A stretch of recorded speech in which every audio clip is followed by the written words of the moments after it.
To this day, I don't know how he found out my social security number. Welcome to the Spit It Out podcast. This is where we ask the hard questions about life, dentistry, and healthcare. I'm Meg, a registered dental hygienist who loves to brush, floss, and spit out the truth. Welcome back to Spit It Out. I'm your host, Meg. Today, I have one of my best dental hygiene friends in the whole wide world here today. I'm so lucky. Hi, Shelby. Good morning. How are Hi, you? Meg. Good. Thanks for coming on. I love chatting with you. I just feel like I've been friends with you for 10 years. To start this episode off, I want to ask, where are you from? Ooh, that's a fun question. I am originally from the Bay Area in California, the San Francisco Bay Area in California. I moved to Seattle after my dental assisting program in California, and then I met a military man and we moved to Virginia, then we moved to New York, then we moved to a different part of New York, then we moved to Maryland, and now we're back in New York. What has been your favorite state so far and why? Seattle, without a doubt, or Washington State, sorry. That is just where I feel the most at home. I have my deep, good friend group there. I love the mountains. I love the lakes, the islands, the city. Seattle or Washington State really just has it all. And that's where I'm really hoping that we'll end up permanently when we're done. So we are talking about first generation college topics today, a little bit of Shelby's origin story. So I just wanted to give you a little heads up before we get into those topics. And when it comes to college, did you ever plan on going to college when you were younger? I think when you're a kid, your parents and your teachers, they always ask you what you want to be when you grow up. So you have all these ideas of all the things you want to be. Typically, you want to be a teacher or a doctor or an astronaut. So I had a lot of dreams of what I wanted to do. But when it came down to it, when I was, in sophomore, junior year, and everyone is preparing for college, I had no idea what I needed to do or how to get there. So I had these dreams of, going on to do these incredible professions, but I really didn't have any guidance on how to get there. How did you navigate that process of applying to college and just honestly, just even considering going, and who helped you with that process? Neither of my parents went to college. Just for context, they both worked in grocery stores, which is a great profession. We were very, we lived okay. But because my parents had no knowledge of just the process, they could not help me whatsoever. They couldn't help me with FAFSA. They couldn't help me with just applying. So I really had no goals to go to school after high school. And I was working at a diner and I was a cute young, 17, 18-year-old girl. All those old men love tipping young girls. Oh I was God. making like $200 a day, which for like a 16, pretty 17, good. 18-year-old, that's a lot of money. So I was like, damn, I'm going to do this the rest of my life. This is a great job. And I had told my best friend's dad that when he was asking me what I was going to do after high school. And I was like, oh no, I'm just going to work at the diner the rest of my life. And he kind of looked at me like, what? And I kid you not, the next time I went over to their house, he was like, I signed you up for a dental assisting program. And I was like, what do you mean? He was like, you need to do something with your life. And so I'm like so grateful to him that he was truly looking out for me and gave me a jump into the college life. And honestly, to this day, I don't know how he found out my social security number because I didn't even think about that. What the heck?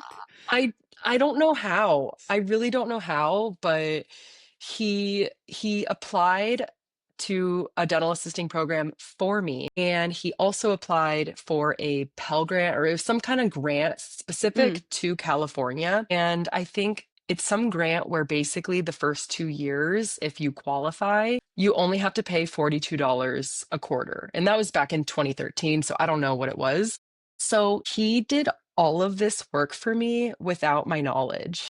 Wow. And I didn't even know if I wanted to do it, but I kind of felt forced to. And I was like, wait, that's actually like really cool. Like I've always loved the dentist, so I may as well just do it.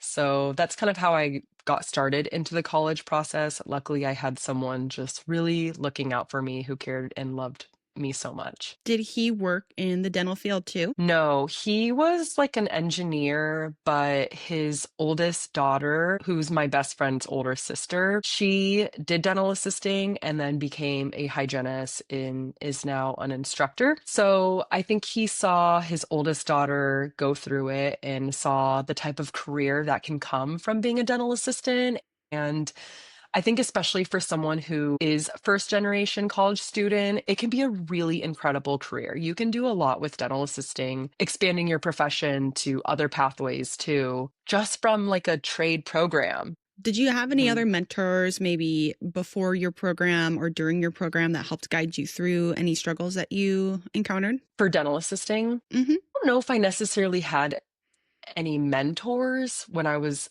a dental assistant. I was still like just 18 years old, other than my best friends and their dad and their mom who just emotionally supported me. And they were kind of the people that I fell on for any type of emotional support. I'm very blessed in that case where I've had so many different people that care about me so much and believe in me. And all those people over the years, they really do give you this like sense of confidence and trust in yourself. And so at that point in my life, it was truly this one family that believed in me and gave me these opportunities and helped me along into this path that I knew nothing about. What did your family think when you mentioned going to this post secondary education? I mean, my mom was happy. She thought it was cool. My dad, he's just kind of disconnected from the world. I love him, I really do, but he had all these dreams of me, to do whatever he wanted me to do, but he wasn't able to help me. He had these dreams of me, but yeah. So I think that's what is my drive to like do so much. Yeah. Well, thanks for sharing that. I hope to make this like, look, you can push through, you can inspire on. What sacrifices did you make to pursue this career in dental assisting? Sacrifices in dental assisting. I was not a strong student in school. I think I had a lot of distraction. And I think when you are a high school student, and you know you're not going to college, you just don't care. You really just don't care. And so when I was in high school, I didn't practice good studying tip or habits. I didn't, read a lot. And I think it really affected how I learned even in dental assisting school. I was not a good student in dental assisting school either. If it wasn't for my friend Hannah, I would literally copy all of her homework like 5 minutes before I had to turn it in. But I really came to that realization that I I really need to buckle down and work on myself because this was something that I became very passionate about, which means you have to say no to social events if you really want to succeed in school. I also didn't have a lot of money. I was working at a diner. I mean, it was decent money, but not enough to live in the San Francisco Bay Area. So I said no to a lot of things. And I think a lot of my friends thought I was just being cheap or like frugal, but I really couldn't afford anything else other than paying for typodonts and textbooks and all the supplemental things. So I think if you have a goal and you want to make that goal, you have to realize there will be financial sacrifices or social events that you need to put on the side burner and prioritize that goal. And it's temporary. You don't have to sacrifice things forever, but if you have your mind set on a goal, you kind of push everything to the side to make it to that point. Would you recommend becoming a dental assistant to other first generation students? I absolutely think it is a great idea. And especially if your mindset to go directly to a 4-year degree, if it just feels like too far of a reach for you at that moment, I think a trade program or dental assisting school, which for me it was about 9 months, is a lot more manageable in your head than 4 years. And I think there's a lot of pressure and like jeopardy with putting all of your eggs into a 4-year degree. What if you don't do well? What if you fail out? If you fail out of one class, now you have to pay for more classes. And for someone who is a first gen, that's really stressful to think about. So having kind of like a shorter goal or a shorter education path just makes it a lot more attainable financially, time-wise. And again, even with dental assisting, my dental assisting career took me to so many cool experiences and places, and I probably could have made a full career out of dental assisting. And I think it's a really great option for people who are just really unknown to a four-year college degree. When you were in assisting school, what was your weekly schedule like? If you can remember, kind of just a generic hourly. I mean, it was an 8 to 5 program, Monday through Friday. It was at least 4 to 5 hours of lecture when you're sitting in a room, and then at least 3 hours in clinic, just practicing mostly four-handed dentistry, which is like suctioning and passing. You're practicing temporary fillings, temporary crowns, taking impressions, just kind of the basics of dentistry. And then towards the last quarter, you pretty much are fully doing internships. So you're going to different dental offices and observing them. I think I went to 3 different offices. And the quarter before that, we went up to the UCSF dental school and we assisted the dental school students. We actually did have to drive almost an hour south or an hour north every day. So the days can be long, but it is a short-term program. So it goes by Yeah, really fast. that's awesome. So, why did you decide to go back to school to pursue dental hygiene? And how long was your assisting career in total? So my dental assisting career spanned from 2013 to 2020 is when I started dental hygiene school. And then I did work doing dental assisting through school as well. So I technically assisted from 2013 to 2022. And when I was a dental assistant, and this is one really cool path with dental assisting, I worked in oral surgery, and in Washington State, you can become a dental anesthesia assistant. Oh. So I did something called, and this is a national exam, it's called the DANCE. It's the DAANCE. It's Dental Anesthesia Assistant Certification Examination. So it's a year self-study of medical emergencies, IV medications, and monitoring patients under IV sedation. And then you have to do the self-study of the dance, take the exam. You have to get your phlebotomy license, your BLS, which I already had, my ACLS, which is Advanced Cardiac Life Support. And then you take all those different licenses and you apply for the dental anesthesia assistant certification. And with that, you can monitor patients under IV sedation without the doctor being in the room. You can start them on their IV. With this dance, this self-study, going back in dental assisting, I still was not a good student. I was copying my friend Hannah's homework every single day. But with this self-study, it's all on the line. I mean, you either learn it or you don't. And the proof is in the pudding when you either pass or fail this exam. And I worked really hard to study for this exam and I passed, which was incredible. And my coworkers at this office were so supportive and they were just so proud. And I just got this like wave of, I can do it. I can read and remember and I can pass these really hard exams. It was almost as long as a dental hygiene board exam. Oh, yeah. And after I finished that, I just got this itch like, I think I'm ready. I think I'm ready to pursue dental hygiene. And I should just go back again. I did try to apply to community college in 2015 to start just working on a random associates. I don't know what it was in, but when I went through the application process and I saw the amount of money I would have had to pay for just one semester, I backed out instantly. Mhm. So I actually tried to go back to school to do my associates. I backed out. But then after I did this dance exam, I got this like wave of confidence. And my best friend at the time, she was already a dental hygienist.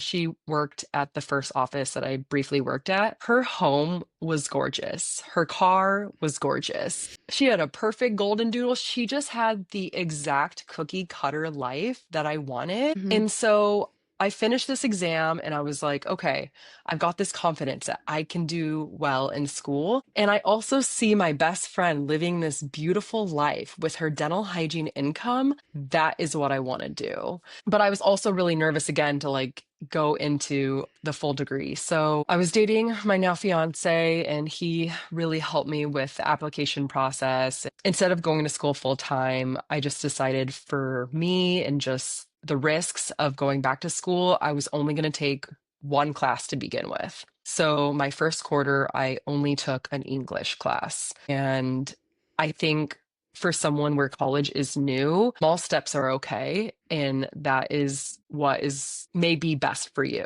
to get your foot in the door. So I took one class the first semester quarter, and then the next quarter I was feeling good. Like, okay, I'm working full time. I could manage one class. So then I did two classes. I think I pretty much only did two classes per quarter throughout all my prerequisites. I never did more than that. And it took me a lot Yeah. longer, but I got there, and that's all that matters. Did you have any help from like a counselor or someone in the school when you had questions or? Honestly, I didn't go to any counselors whatsoever. I'm not sure why, but for me, it was just really helpful on the school's website, the dental hygiene program website, to just have they had like a full direct list of all the prerequisites you needed. So I basically just wanted to go down the list. I'm just like a very like organized, like I like lists. So I pretty much just looked at the list and I was like, okay, I'm going to start from top to bottom. And that's how Mhm. in my head, I wanted to approach it. So no, I probably should have seen a counselor. That'd probably make it a lot easier, but I like to challenge myself. Once you have to start transferring classes and credits, you have to see a counselor. I think at that point in time, because it was just my first time going to college really for like an actual degree. And I didn't really have to do any transferring of credits because even the dental assisting classes that I took wouldn't have transferred towards anything. I don't feel like I needed to see a counselor, but if you're transferring, make sure you have a counselor guiding you. That's really nice you didn't have to do that though. I'm not gonna lie, transferring kind of sucks. Like, I'm really Well, glad you didn't have to do that. well, That's do you remember awesome. how I said I moved from Seattle Oh, to Virginia to New York to a different part of New oh yeah. York? I Oh ended yeah. up getting there. Oh yeah. Yeah. You made up for it. It's okay. So I'm basically a transfer student expert You are now. the transfer student. That's so funny. Oh my gosh. What does it mean to you to be a first generation college student? It means there's going to be a lot of struggles, emotionally, with support, with guidance. But if you are a first gen college student and you make it through, that feeling of accomplishment, the first in your family, possibly, it's one of the most rewarding feelings to make it through and know that you did this mostly on your own, and now you're going to be potentially making the path for even maybe your future kids, and you're going to be able to help them make their life a lot easier. That's really sweet. I love that so much. That's what I'm hoping for. How did your experience being a first generation college student affect your experience in dental hygiene school? Financially, it's hard. I mean, I took loans out for dental hygiene school. That was the first time I had taken loans out. I paid for all my classes before that, my own. So navigating the loan process, and I mean, that's a whole nother ballpark, like understanding subsidized, Mm-hmm. unsubsidized. And again, the emotional support, you tell your parents, oh, I'm so stressed. And they're like, oh, you're fine. You're fine. I'm like, you just don't get it. Or even they just don't understand how much things cost. My Yeah. sweet little grandma, she was like, Shelby, I'm going to send you money for textbooks. I'm so proud of you. I'm like, thanks, grandma. She's like, do you think $50 will cover it? I was like, uh, uh, you know, it's okay, Yeah. grandma. I don't need your money. It's fine. You So can keep it. there's just a Yeah. disconnect. They just don't understand any of it. That, like, Yeah. actually one textbook is about $200 minimum. I think there's just a lot of struggles as a first gen college student, but What advice would you give to someone who is struggling with the idea of going to dental hygiene school, for example, and knowing they have to take out loans and maybe they just feel like maybe it's not worth it? What would you say to that person? when I was doing prereqs and only taking one to two classes, I could pay for it and it made it attainable for me. But you can't just pick one or two classes when you're in dental hygiene school. You have to take the amount of credits that they require you to take for that semester. And that's a huge barrier because you do have to take loans out if you don't have the finances to pay for it. You know, I hear a lot. I hear a lot from people that like, I don't want to get in any debt. Debt is bad. Because typically, at least from my friends who are low income, just generationally, they've told me that I don't want to take out a credit card. I don't want to take out a loan. Debt is bad. So, Yeah. with your experience, just what would you say to someone who's kind of going through that mentally? I would definitely say look into community colleges first. Try your best to stay away from private colleges. I've seen some of our friends how much they have in loans Yeah. Hmm. for our profession, and I just think it's too much. To be transparent, my entire loans for the 2 years of the program was $14,000. Hmm. That's a car. It's really not the most unattainable, but I have to say, when you graduate and you're making dental hygiene money, I don't want to say it's nothing because that's still a lot of money, but you will be able to pay that back fairly quickly. And what I did when I was a new grad dental hygienist, all of my PTO time that I got, I took off as much as I could and I temped. Mm. And that way I was almost getting double pay. And that's how I paid my loans back within the first year. So I took all of my vacation time, I worked for it, and then I used all that money and paid my loans back. I've never So thought about doing that. That's it's wild. Oh my it's gosh. another sacrifice, Yeah. but if it's something that you're scared of, and Yeah. I really didn't want to start paying interest, and I think because this was like right after COVID still, they Hmm. weren't doing the student interest accrual. So I tried to Yeah. pay things back before the interest rate started again. But that is a really great tip. I mean, of course, you don't want to use your vacation time to work, but if you're nervous about student loans, that's a really great tip to think about, and you can pay off your loans really fast. I should also say that the loans that I took out was specifically just for tuition. That did not include any living expenses. So I worked full time in dental hygiene school and on the weekends to pay for my rent and my food and my bills and everything. So you do have to also factor in those expenses as well, of course. If you're a kid, just live with your parents. Yes, if you can. Absolutely. Nothing wrong with that at all. So tell me more about this Shelby Scholarship that I've been hearing through the Uh, grapevines and what yeah. inspired you to create this. I'm so excited to talk about this. Oh, that's really cute. I have always wanted to do something like this. I had this idea for probably like the last, I don't know, 3 months that I really want to do like scholarships to help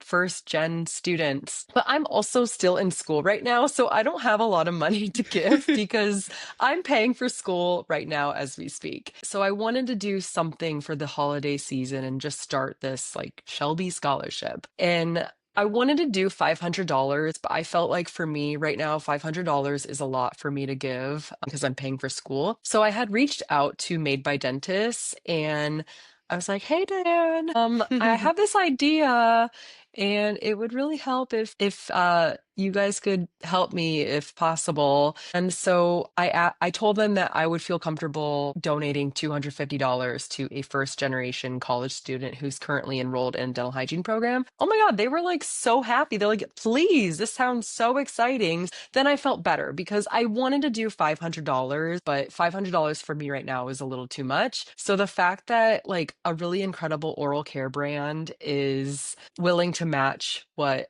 I could afford made it just so much more exciting and less stressful on my part right now. I'm taking applicants until December 28th. I think that was like my first anniversary on social media. So that was kind of like I want to do something to say thank you for all the kindness people have, given me this last year. So I'm going to pick someone on December 28th. I think there's already like 150 applications. My gosh. How do Like, you how do you choose? What are the prompts? I haven't looked at the application, but what are you asking? so the first question I had was, what's the hardest part about navigating college as a first gen student? Share a moment you felt especially proud of yourself on your education journey. And if you could send one message to younger first gen students who want to be in dentistry someday, what would you tell them? And I really have no idea how I'm going to pick one. I mean, I've never done anything like this, and I haven't read through any of the prompts yet or responses. Oh my gosh, there's 257 responses. My goodness. Oh, wow. I don't know how I'm supposed to pick just one. I think if there's just someone's story that really like resonates with me,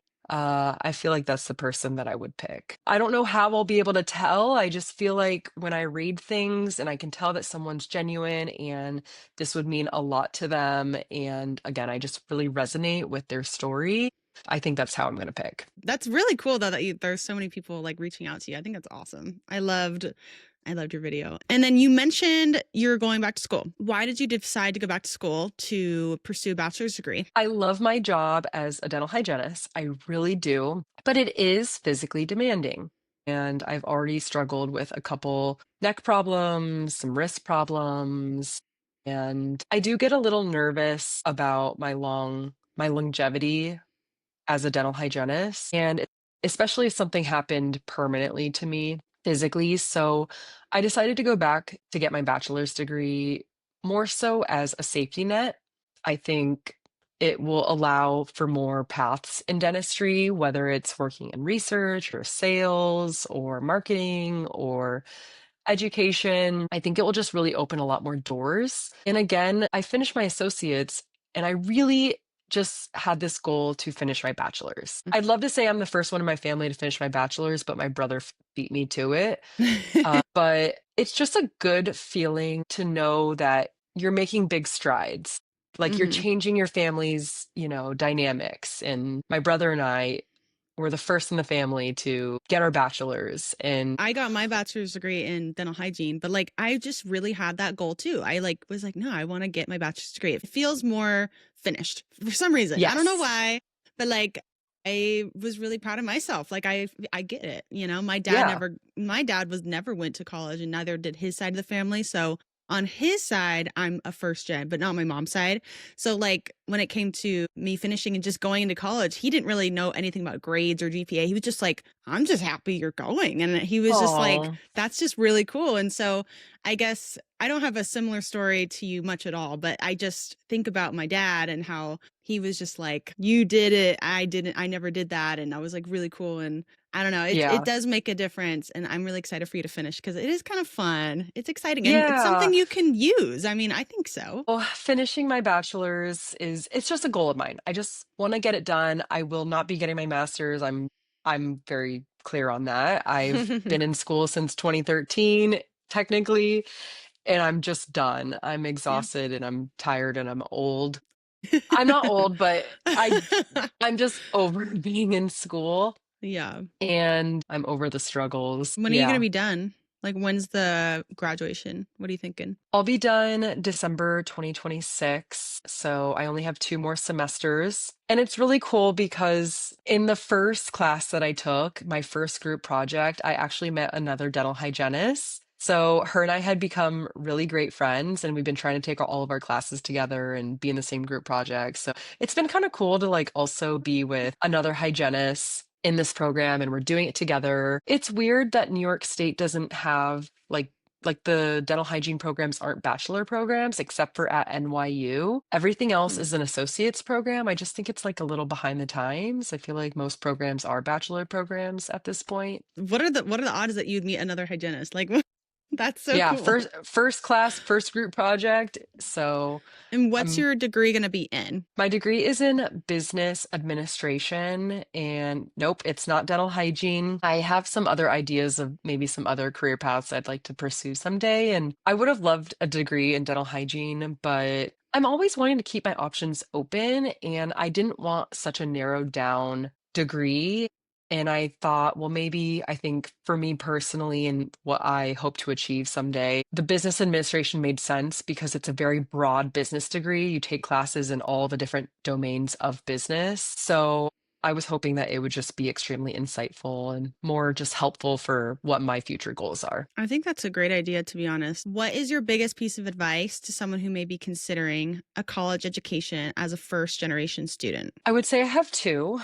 One is it's really important not to mix up struggle with failure. I think during the whole college process, there will be a lot of bumps in the road, and there will be moments that you question yourself and question your journey. Like, why am I actually doing this? So, I would never say struggling is failing. I think if you can keep persevering, you'll come out a lot stronger. Something that I've personally struggled with, and something that I'm currently still working on with my therapist, is I've held a lot of resentment towards my parents about them not helping me with college. And it's something that I'm still working on in trying to kind of heal from that, because at the end of the day, it's really not my parents' fault. They could only give what they knew and they did the best for me. Unfortunately, I just needed other support systems and other people to guide me on the path. But something I'm working on is like not being so resentful. And I'm sure there's a lot of other first gen that also hold some type of resentment against their parents or guardians. But if you can get on a path of healing, it will definitely really help your relationship with your parents and hopefully, just heal yourself from the inside out. Because that's something I'm working on every single day. They did the best that they could. And I think through all of the struggles that I faced, that's what shaped my story. That's what shaped my character. That's what shaped my hard work ethic. So I'm really trying to think about all the positives that came out of all of those struggles because it makes you a better person. It makes you a better employee. It makes you just better. No Yeah. offense to all the people that their parents did go to college, but we're just better. I'm just kidding. Well, we're just wrapping up here a little bit. And I was just going to ask, what is next for you, Shelby? And where can my audience connect with you? I don't know what's next for me. That's kind of the fun part of life is the unknown. I really have a passion for education, but there's no dental hygiene schools near me. So I could see myself in education. I could see myself on a couple other career paths, but we'll find out. If you follow me on TikTok, it's Shelby _RDH. And if you follow me on Instagram, it's Shelby with 2 Y's at the end, period RDH. And I always forget that. It's really annoying that someone took my username, on Instagram. I'm just kidding. But if you follow me there, you'll be able to be part of me with my journey and hopefully be inspired by something, or hopefully I'll teach you something. I don't know, but Okay, that's where you can teach me follow along. things. You teach Oh, me things all the time, you do Shelby. too. You teach me mean- literally the most niche things. I feel the same way about you because like I'll be working on someone and I'm like, implant. Hold on, let me milk it real quick. Let me probe around it. I'm like, okay. Oh, with polishing, I'm like, oh, let me blow a little air. And then Yeah. my friend taught me how to polish a little better. Oh, and wait, one more thing. I started trying to polish with the relief in someone's mouth. I don't know if I'm obsessed with it yet. I don't hate it. Yeah. It's just so new for me. But every time I'm like, I'm going to try. Let me pick a couple patients today and I'll try something new. Yeah. And so, Good. that's what I've been learning from Shelby lately. I think changing things up just, I don't know, makes your day a little bit more interesting anyway. Yeah. But have you noticed though, like just by milking implants, like have you seen a lot of suppuration come out? I think. Because sometimes I don't Have know if my I? head is just jaded because every patient of mine is perio. So in my head, I'm like, every implant is diseased. I feel like maybe I've had like one, but like here's the Okay. thing. Most of my patients, like I don't know how it is everywhere else, but when it comes to implants, they get the implant and they never see a periodontist until it's diseased to check the implant. And I'm the only one who actually cares about their implant. I feel like I'm just like, we need to clean this right now. And they're like, whatever. And like one time I had this patient and he had a full mouth reconstruction type thing with crowns because he was like grinding the crap out of his teeth. And he got a bunch of implants and they're beautiful. Like he has a beautifully reconstructed mouth, right? But they made the implant crown a little lower so he didn't grind on it. But I don't think they fixed the gap between the gum and the implant enough. So I literally had my like Columbia and I was like scraping all this food from underneath the implant. And I literally looked at it and I was like, brother, we need to get you a water pick yesterday. Like I actually hate all implant dentures. Like I'd rather people have the snap-on ones. I just hate the fixed ones. Like I know that they're the most like functional and like feel most natural, but they are just never clean. Oh no, this Never. guy just had crowns and like different implants in Okay, them. okay. But like that was his reconstruction. And so like, he had like beautiful crowns, beautiful veneers, but then he had like an implant here and here. I don't know. But I just was just like, what the heck? Like, and then I see some patients who come in and I'm just expecting their implant to be like bleeding. Honestly, like every once in a while, very rarely I get an implant and I'm like, oh my God, it's healthy. Holy crap. It's I feel healthy. Like I must be jaded then. Like people must be thinking like, why is all of Shelby's like implants all infected? Because every implant I see, I'm like, this is infected, this is infected, this is infected. Oh yeah. But you're so spot on though. Like people don't see the periodontist until there's a problem, which Mm, fair, but fair. I'm hoping I with don't my know. platform to really like hunker down on implant and make that implant maintenance as a dental hygienist and educate people on implants because I feel like that is where there is still a huge disconnect. Mm-hmm. And I think until you work in a perio office and you're seeing this every day, that's when it really clicks. So, Yeah. I think you're helping so many people with this because implants are the new standard of care. But I yeah, really don't think, and this is kind of a hot take, but I do find that a lot of dentists will place these restorations, either implants, bridges, crowns, etc., and they don't teach patients how to actually take care of them. yeah, I've never met one who actually does, and so I would hmm love to meet one. But it frustrates me as a hygienist because these yeah, patients are so uninformed and they're like, oh, it's just like a normal tooth, but they don't take care of their teeth. So it's kind of like, no, babe, we yeah, have to, it's different. And so I've been hmm learning from your page a lot just how to kind of communicate those more complex issues. And hmm like I've told my patient the other day, I've been starting to put this into my narrative to be like, hey, if you have a crown, you have to spend a little like extra with it, like 10 yeah, seconds. Cause you said 10 seconds. And I was like, I feel like that's a hmm good amount of time to really just put it out there. Cause this, I feel like it's short and sweet. You can just, it's easier, you know? yeah, I think exactly. so. And I had a patient like 2 weeks ago.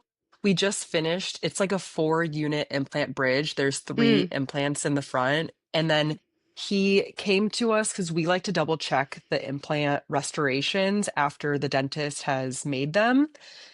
And the amount of calculus under this thing, and it was only 2 weeks old. And I was like, Wow.